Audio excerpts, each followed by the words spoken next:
Aloha, my name is Matt DiGeronimo. I'm the Senior Managing Director at Floyd Mergers and Acquisitions located in Honolulu, Hawaii. Today's informational video is about life after the sale of a business. Some of our prospective clients who are business owners are often hesitant to proceed with the sale of their business. Not because they don't want to sell the business, but because they really haven't figured out what comes next.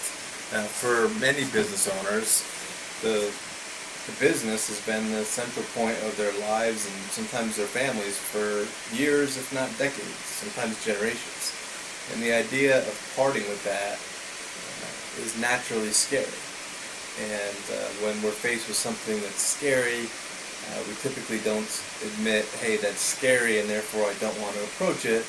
Instead, we come up with reasons to delay the decision.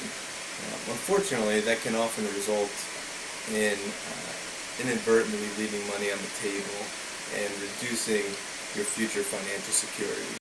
So I'd like to present just a few things for you to think about when you're considering life after sale.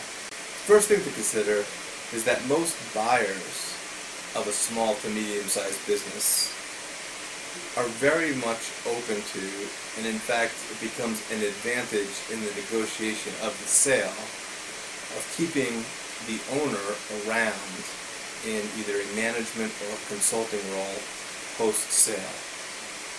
Sometimes this offers a great transition for the person who is wondering what they would do without this business.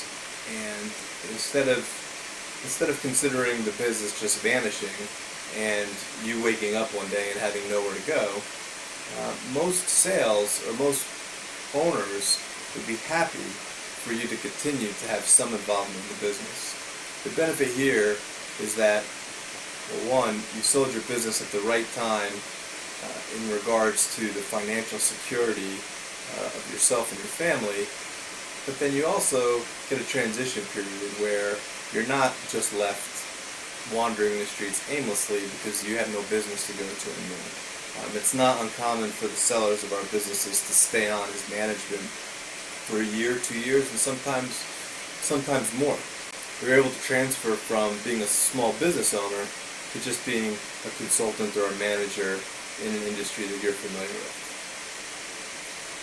Second thing to consider, and this sometimes applies to the younger generation, but it certainly has some application to people considering retirement as well, is that a typical business sale will provide the owner with at least 2 times your current cash flow.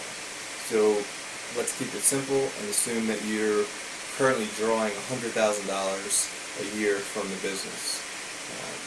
The valuation depends on a lot of things, but let's just assume the business sold at a multiple of 2, giving you $200,000 at the time of sale.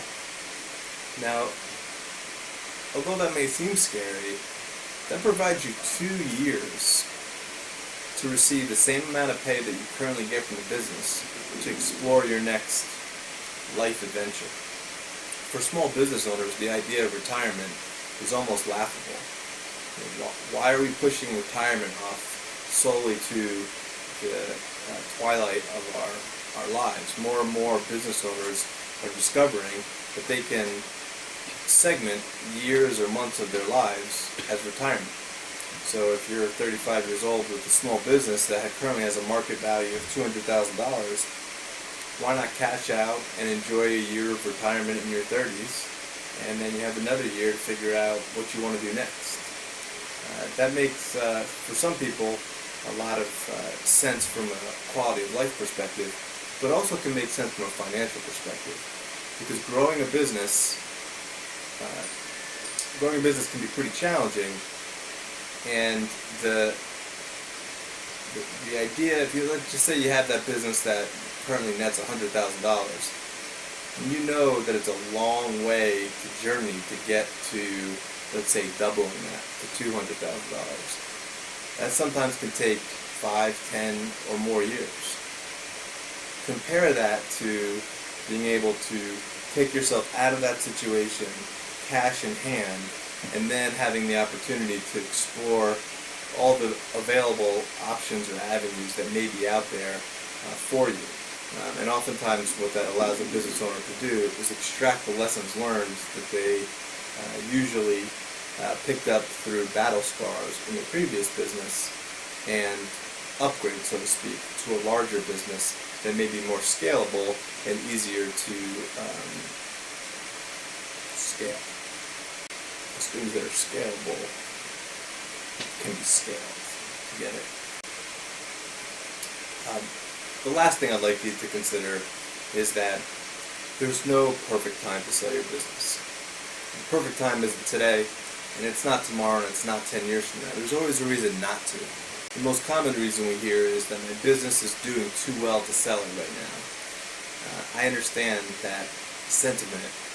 However, it's illogical, because the best time to sell your business is when it's doing well. What's the alternative? To wait until it's not doing well? At that point, it becomes very challenging, if not impossible, to sell your business. So if you're in a position where you have a successful, profitable business and you're considering selling it, I would encourage you to recognize that you live in an imperfect life. The business sale market is imperfect. No, today is not the perfect time to sell your business, but tomorrow won't be either.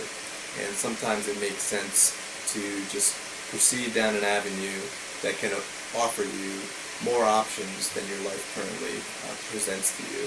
And a business sale can certainly do that.